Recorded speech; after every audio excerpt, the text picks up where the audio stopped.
네, 오늘 정치권 이슈들은 서정욱, 이승훈 변호사와 자세하게 짚어보겠습니다. 어서 오십시오. 안녕하세요. 네, 안녕하십니까. 내년 총선을 앞두고 21대 국회 마지막 정기국회가 오늘부터 시작이 됐습니다. 아무래도 총선을 앞둔 마지막 정기국회이기 때문에 전국 주도권을 잡기 위한 여야 신경전 첫날부터 좀 팽팽하게 펼쳐지고 있는 모습인데 이번 정기국회에서 가장 주목해서 봐야 할 점, 서정욱 변호사님께서는 어떤 점이라고 보십니까? 저는 이제 두 개만 꼽으면요. 크게 보면 이제 그 이재명 대표 체포동의안 네. 표결 방탄 있잖아요. 이게 아마 이게 대형 이슈가 되지 않을까 하나 하고요.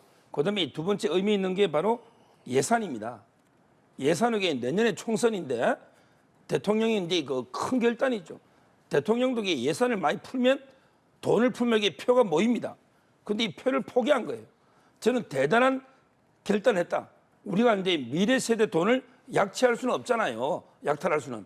따라서 이제 그 예산을 아주 긴축으로 편성했는데 아마 이제 그 야당에서는 어차피 이게 지역구 표 같은 게 필요하잖아요. 아마 이게 원한대로 예산이 안 된다. 또 이게 지역구 예산 좀 달라. 이런 데 그 큰 싸움이 벌어지지 않을까. 두 가지 이슈를 꼽습니다. 네, 이승훈 변호사께서는 어떻게 전망하십니까? 윤석열 대통령이 예산안을 많이 늘리지 않았잖아요. 근데 이게 표를 포기한 건지 또 국민의 절반을 포기한 건지는 모르겠어요. 예를 들어서 잼버리 예산 같은 경우는 한 75%를 깎았거든요. 잼버리 예산이나 새만금 예산을. 잼버리 파행의 원인을 파악하는 것이 중요하지. 잼버리 사태를 이유로 새만금의 예산을 75% 깎았다? 좀 어떤 근거에 의해서 깎였는지 모르겠어요. 그런 측면에서 부자 감세 정책은 있지만 서민들에 대해서 얼마나 정부가 신경 쓰고 있는지에 대해서 굉장히 의문이다 이런 말씀 드리고요.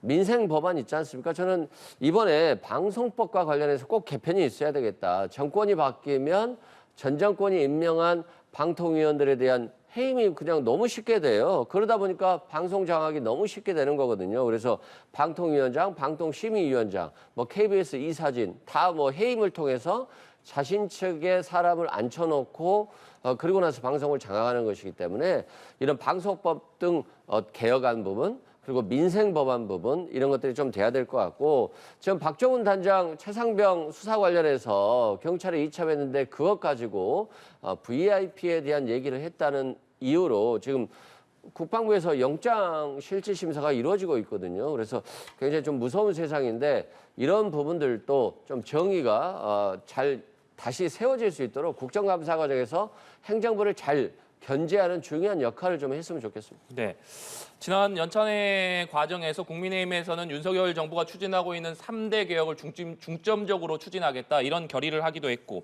민주당에서는 지난 8월 국회에서는 처리하지 못했습니다만 방송법이라든지 노란봉투법 같은 쟁점 법안을 9월 정기국회에서 반드시 처리하겠다는 입장이기 때문에 이 지점을 놓고서도 여야가 9월 정기국회에서 충돌할 것으로 보여요. 뭐 충돌은 이제 이거 하겠지만 아마 이제 저는 본격 개혁은 총선이 끝나야 된다. 지금 이게 그 민주당이 압도적인 다수입니다. 네. 거의 168석이죠. 이 상태에서 이게 입법으로 연금, 노동, 교육 개혁하기는 상당히 어렵다. 물론 이제 여러 가지 뭐 방향을 놓고 충돌이 있겠지만 저는 아마 내년에 총선 결과에 따라서 여당이 최소한 이게 과반 이상은 확보되어야 제대로 이게 개혁이 되는 게 아닌가. 그래서 이번 정기국회는 이게 그냥 여야 간의 극한 대치, 싸움으로 이게 끝나지 않겠는가. 성과를 좀 기대하기는 어렵다 이래 봅니다. 노란봉투법이나 방송법 같은 경우에는 민주당이 어떻게 좀 처리할 거라고 보십니까? 뭐 예를 들어 이제 일방적으로 네. 뭐 날치기로 이게 그 통과시킬 이럴 이게 가능성이 많은데 그럼 이게 또 대통령도 어쩔 수 없잖아요.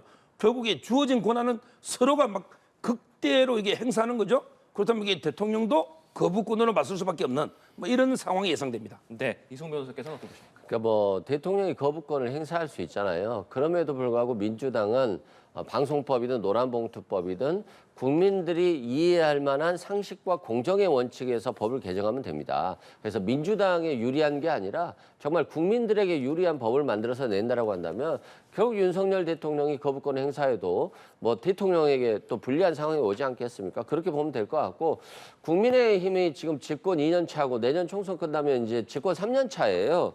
그런데 국민의힘에서 연금개혁 그리고 노동개혁, 교육개혁 한다고 했는데 이런 개혁들은 주로 집권 1, 2년 차에 하는 거예요. 이미 3년 차 넘어가면 과반이 넘어가는 거잖아요.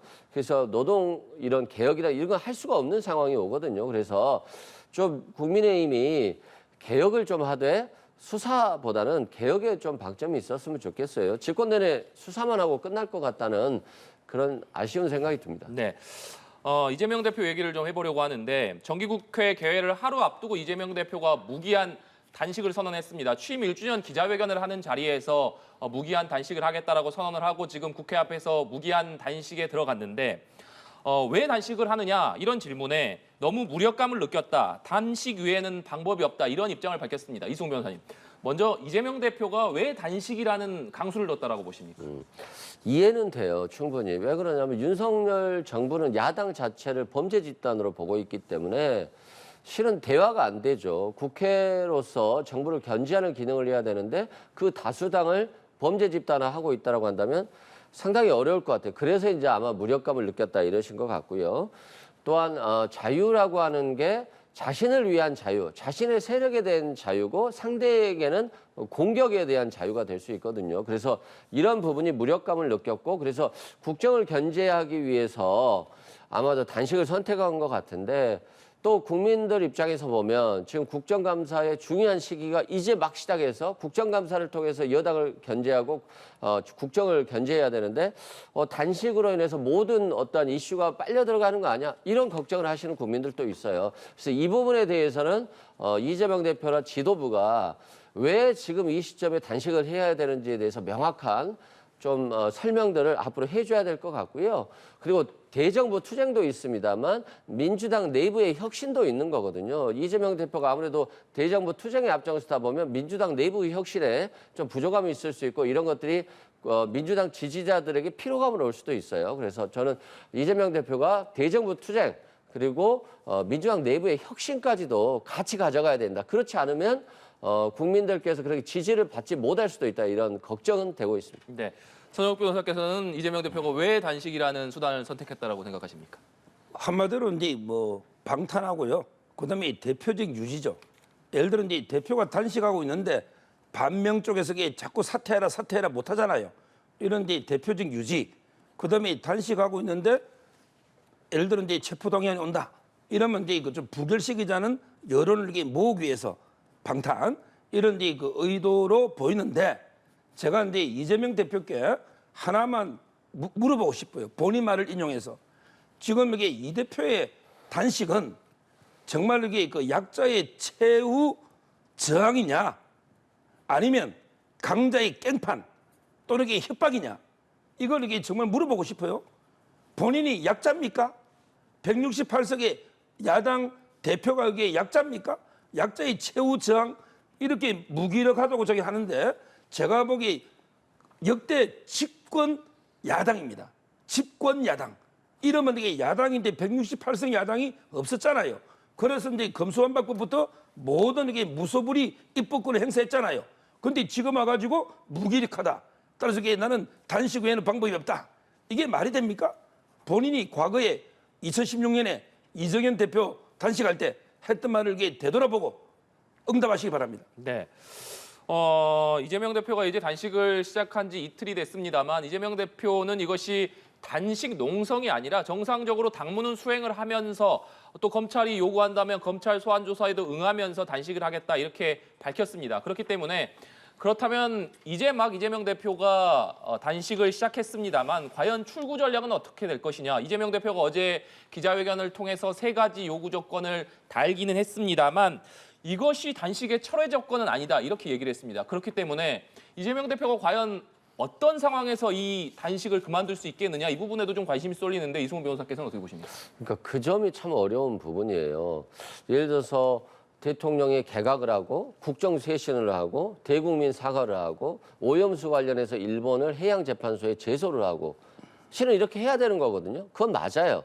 그런데 뭐 윤석열 대통령이 눈 하나 깜짝하겠습니까? 그러면 아무것도 들어주지 않을 건데 단식의 시간이 5일, 10일, 15일 지날 때 이재명 대표의 건강은 급속도로 악화될 거거든요. 그러면 그때 중단했다라고 했을 때 아무것도 얻지 못하고 중단한다라고 한다면 이재명 대표나 지도부가 더 어려운 상황이 올 수도 있어요. 그래서 이 부분에 대해서 분명히 국민들께 확실한 어떤 민주당의 메시지를 내놓을 필요가 있다. 그렇지 않으면 괜히 오해를 살 수 있다 이런 말씀드리고요. 지금 이재명 대표가 검찰 조사를 당당히 받겠다고 했고 또 영장 실질이 있다라고 한다면 체포동의안 필요 없다. 나는 그냥 영장 받겠다. 국민들께 대국민 약속을 했어요. 이 약속은 굉장히 중요한 것이고 국민의힘에서 아무리 비아냥거린다 할지라도 이 약속은 지켜져야 하고 지킬 거라고 봅니다. 그것이 결국 이재명 대표가 당당해야지 국민들이 당당하고 지지자들이 당당하고 당원들이 당당할 수 있거든요. 그래서 그런 오해는 지금 오해일 뿐이다. 저는 이재명 대표가 당당하게 검찰 조사 받고 영장 청구하면 체포동의안 받아들일 것이다 라고 생각되고요. 거기에 대해서 뭐 한치에 저는 뭐 우려하지도 않습니다. 다만 이제 단식을 하면서 같이 일정을 소화한다라고 했잖아요. 이게 굉장히 힘든 일이에요. 자칫 잘못하면 건강을 많이 해칠 수 있는 부분이기 때문에 이 구별을 좀 잘 선택해야 될 것 같습니다. 네. 뭐 제가 이제 그 단식을 뭐 비하하거나 조롱할 생각은 아닌데 저는 단식하면서 당무까지 보는 거는 이해합니다. 그렇게 단식을 하면서 말 그대로 먹으면 안 되죠. 먹으면 단식이 아니잖아요. 이거는 좀 투명하게 할 필요가 있어요. 제가 비하나 조롱이 아니고 예를 들어 이제 저녁에는 실내에 들어가 있겠다는 거예요. 실내. 그럼 이게 실내에서 뭐 예를 들어 이제 저번에 왜 그 당뇨 때문에 특별하게 주문한 샌드위치 있잖아요. 3만 원짜리 한 달에 100만 원치 못하는 이런 게 실내에 배달돼 있으면 안 되잖아요. 이건 안 되잖아요. 저는 본인이 괜히 국민들한테 오해를 안 사도록 단식을 하려면 이게 진정성 있게 해야 됩니다. 제가 조롱이 아니고 다시 한번 강조하지만 국민이 의심하는 분이 있기 때문에 투명하게 진정성 있게 정말 이렇게 단식하는 모습을 보여주는 게 맞다. 옛날에 우리 김성태 원내대표 드루킹 특검할 때 그 일부 이게 유튜브 들어가지고 먹을 거 먹방하면서 선풍기로 음식 바람 그때 조롱한 거 기억나잖아요. 저는 이런 식으로 이게 그 실내에서 저녁에 한다 이런 단식은 제가 처음 보거든요. 이런 거는 이게 어떻게 국민들이 볼 수 있는지 좀 이게 고민을 해보시고 당에서 그다음에 그 철회 조건 이야기 했잖아요. 저는 더 황당한 게 조사를요. 단식 끝나면 한 11일부터 고주 있잖아요. 그때 조사받겠다는 거예요. 그럼 이게 11일이면 단식 12일째입니다. 그렇죠? 단식 12일째. 그런데 옛날에 황교안 대표가 진정성 있게 단식하니까 8일이니까 조금만 100원 늦게 왔으면 생명이 위험했습니다. 뭐 옛날에 지율선님처럼 뭐 100일 단식도 하고 1년에 242일 단식한 분도 있죠. 그게 바로 진정성의 문제라는 거예요. 뭐 옛날에 정청래 최고위원처럼 21일 단식하고 담배 피운 사람도 있죠, 있기는. 근데 그거는 진정성이 없는 거예요. 진짜 단식하면 8일이면 위험하고요. 그다음에 이재명 대표처럼 당뇨가 있는 분들은 제가 의사한테 물어보니까 2, 3일 매독이 몸에 건강에 위험하다는 거예요. 근데 저는 11일부터 조사받겠다면 단식 12일째입니다. 단식 12일째 앰뷸런스 타고 여기 조사받을 수가 있습니까? 이거 자체도 저는 상당히 의심이 갑니다. 그렇다면 이게 건강할 때 4일날 빨리 조사받고 뭐 단식하시든지 이게 맞지. 단식 10일째 조사받으러 가면 조사가 되겠는가? 이 지적을 합니다. 네. 이재명 대표가 4일 날 검찰에 출석하겠다고 밝혔는데 이 얘기를 하기 전에 어쨌든 이재명 대표가 단식에 들어갔기 때문에 지금 계속해서 불거졌던 비명계와 친명계 간의 어떤 갈등 그리고 이재명 대표 취임 1년 동안의 지지율을 계속해서 저희가 많이 짚어봤습니다만 박스권에 갇혀 있다. 어느 정도 선을 뚫지 못하고 있다. 이런 얘기들이 계속 나왔었는데 이재명 대표가 단식으로 통해서 당내 결집이라던가 어떤 지지율 상승의 효과 이런 효과들은 좀 기대해 볼 수 있겠습니까? 그렇게 보기가 쉽지는 않은 것 같아요. 예전처럼 당대표가 단식을 하고 어떤 이슈에 대해서 단식을 하면 굉장히 지지층이 결집되고 이걸 통해서 뭔가를 해결해야 된다는 게 있었잖아요. 네.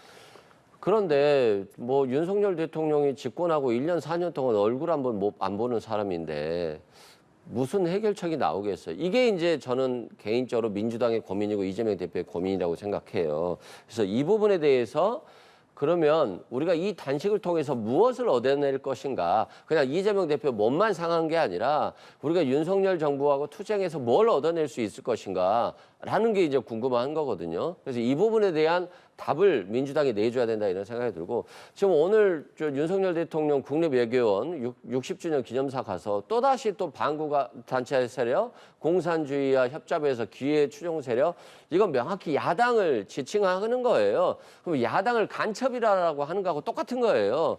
그러면 야당을 간첩이라고 하는 대통령이 요즘에 자유민주주의 국가에 있습니까? 그런 국가는 저는 본 적이 없어요. 듣도 보도 못한 국가인데 그 국가가 지금 되고 있거든요. 그래서 이 윤석열 정부의 이런 행태에 대해서 강하게 싸워야 되는데 단식으로 이걸 얻을 수 있느냐는 좀 다른 문제다. 그래서 이 부분은 이재명 대표와 민주당의 지도부가 꼭 해답을 내놔야 된다. 이런 말씀 드리고요. 네. 앞으로도 결국에는 민주당의 혁신이에요. 자꾸 한 발 늦는 것 같아요. 저는 이재명의 대표의 단식은 더 빨랐어야 된다고 봐요. 지금 야당을 대화의 대상으로도 범죄 집단으로만 보고 있다라고 저는 생각하는데 그러면 단식이 더 빨랐어야 되고 민주당의 혁신은 더 빨라졌어야 돼요. 근데 자꾸 느려지니까 이재명 대표에 대한 믿음이 좀 떨어지는 거거든요. 그래서 여당에 대한 투쟁, 국민의힘 윤석열 정부에 대한 투쟁도 강화돼야 되지만 민주당 내부에서의 어떤 도덕적, 윤리적, 유능한 투쟁들도 계속 돼야 된다 이런 생각. 네. 손혁 변호사께서는 이재명 대표의 단식이 가져올 어떤 결과 어떻게 전망하시는지 궁금하고 또 방금 이승환 변호사께서 말씀해 주셨으니까 윤석열 대통령이 오늘 국립외교원 60주년 기념사에서 공산 전체주의 세력과 반국가 세력이 반일 감정을 선동하고 있다 이런 얘기를 했습니다.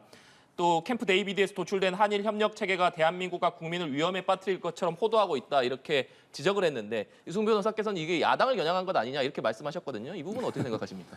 먼저 이제 그 단식의 그 효과부터 보면요. 저는 이미 그 정치 투쟁으로 단식은요. YS 이후로 이제 끝났다 봐요. YS 이후로. YS가 이제 그 1983년에 23일 동안 이게 그 진짜 목숨을 건 단식했죠. 네. 이때는 이게 온갖 언론이나 외신들까지도 엄청나게 관심을 가졌단 말이에요. 이거는 이제 그만큼 명분이 뚜렷했죠. 독재 타도. 그러니까 이게 단식의 효과가 있었죠.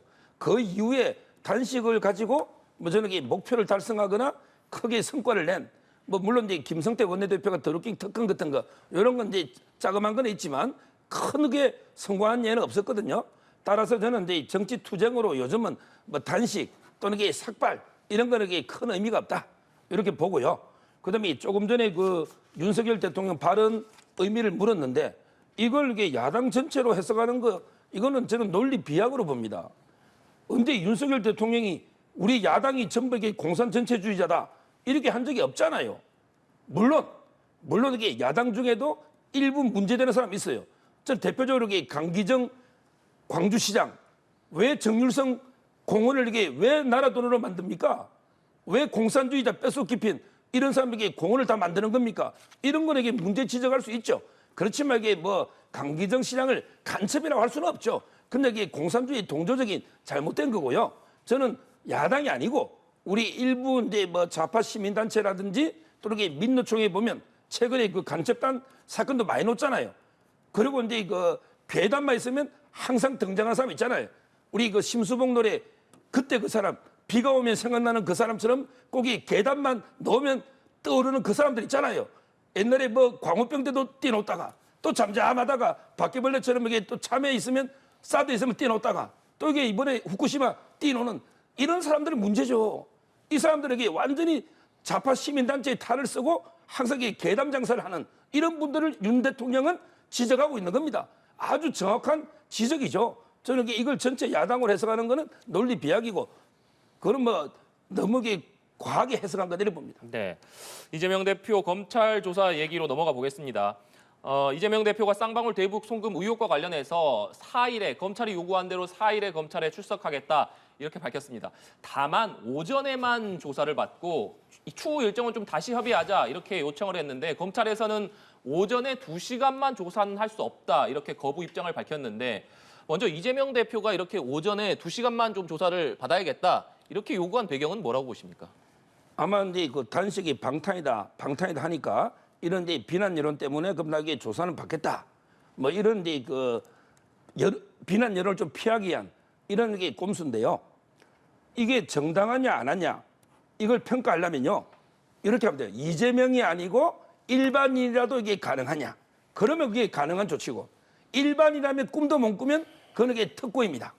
자, 일반인이 검찰 조사 받으러 가가지고 나게 오후에 바쁘니까 오전에 2시간만 받고 다음에 내 또 한가할 때 오겠습니다.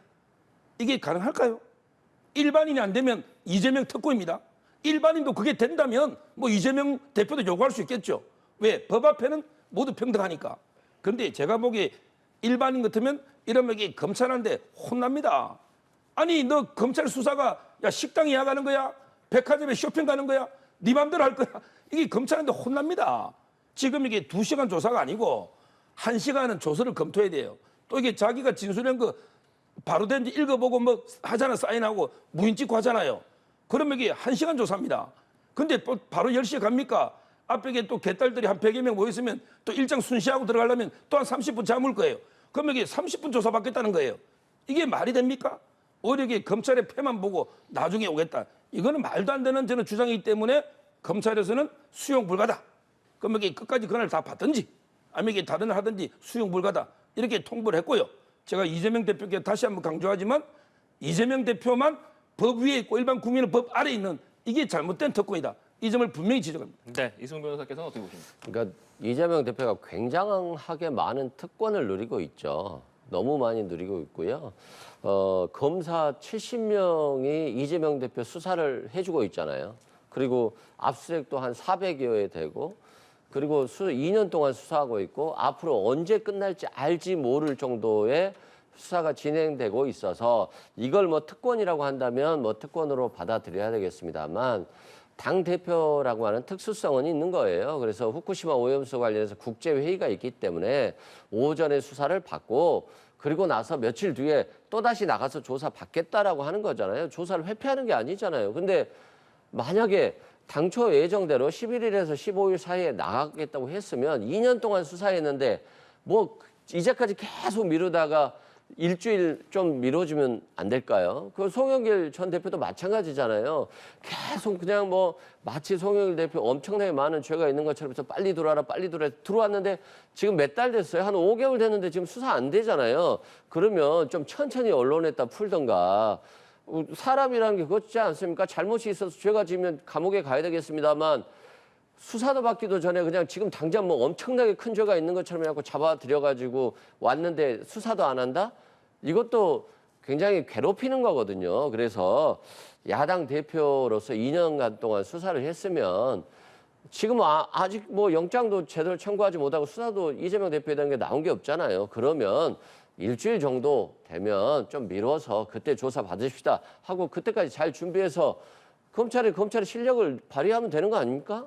그거 가지고 뭐 그렇게 지금 당장 안 들어온다 뭐 이렇게 꼭 떠들어야 될까요? 네.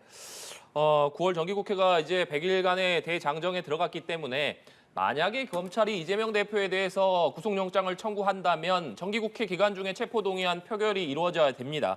그런데 어제 있었던 취임 1주년 기자 간담회에서 이재명 대표가 영장 청구 전망에 대해서 어떻게 생각하느냐라고 물었더니 구속 사유가 되느냐, 그러니까 백현동 개발특혜 의혹, 쌍방울 대북 송금 의혹과 관련해서 자신과 관련한 이런 혐의들이 구속 사유가 되느냐 이렇게 반박을 했습니다. 이 부분은 어떻게 들으셨습니까?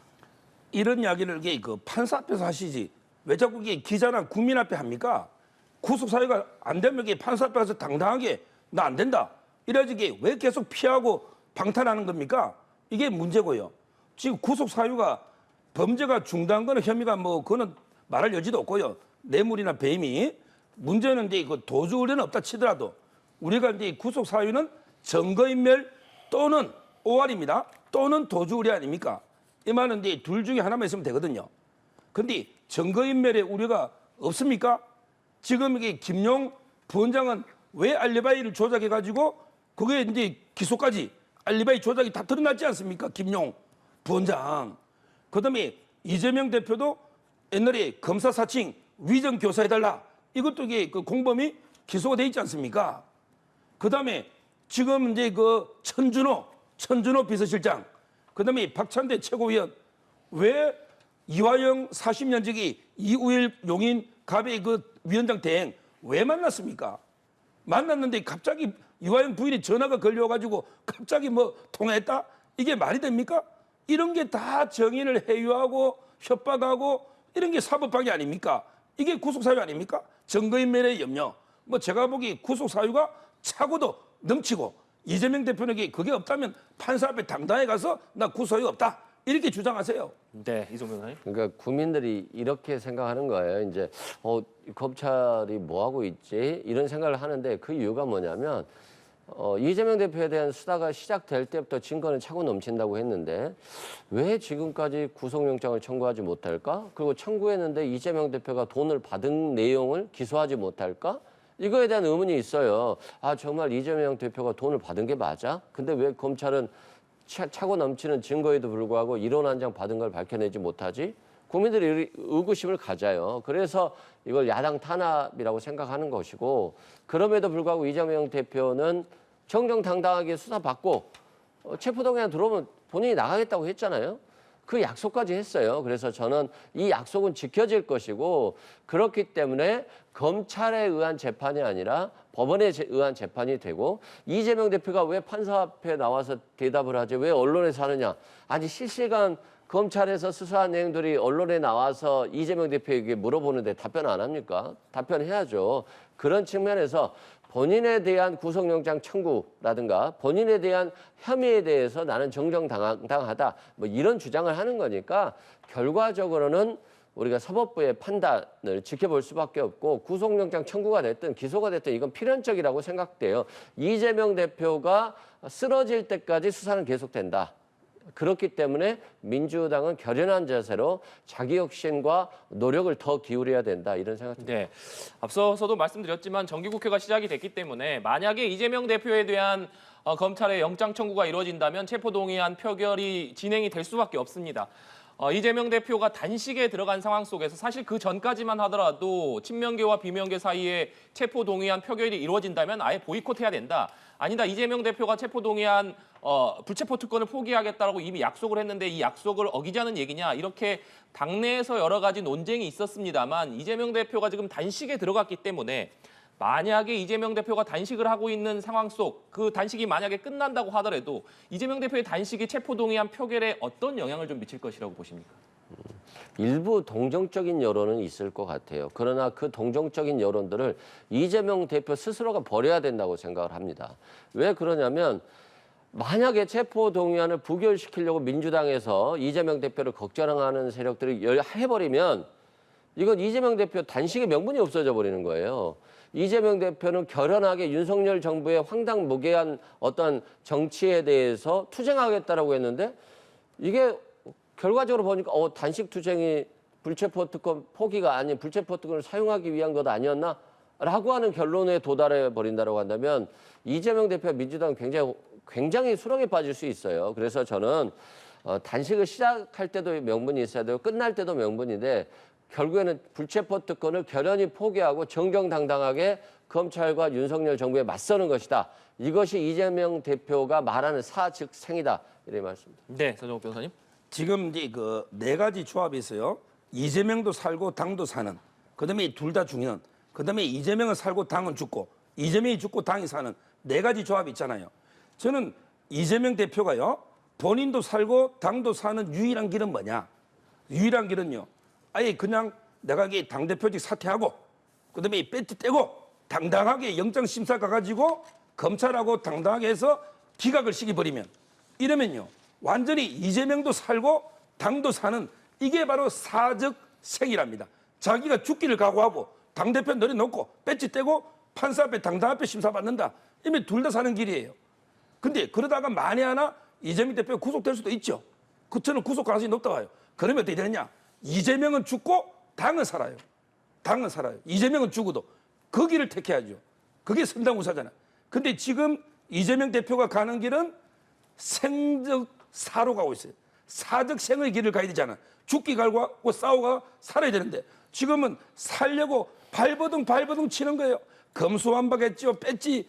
방탄 달았죠. 당대표 했죠. 당헌 개정했죠. 장애투쟁했죠. 단식하죠. 살려고 이렇게 발버둥 치다 보니 본인도 죽고 거기에 당도 죽는 저는 이게 최악의 길. 이게 바로 생적 사의 길로 가고 있다. 사적 생의 길을 가야 되는데 거꾸로 가고 있다. 이 말씀을 드립니다. 네, 알겠습니다. 오늘 두 분 말씀은 여기까지 듣도록 하겠습니다. 지금까지 서정욱, 이승훈 변호사와 얘기 나눠봤습니다. 오늘 말씀 고맙습니다.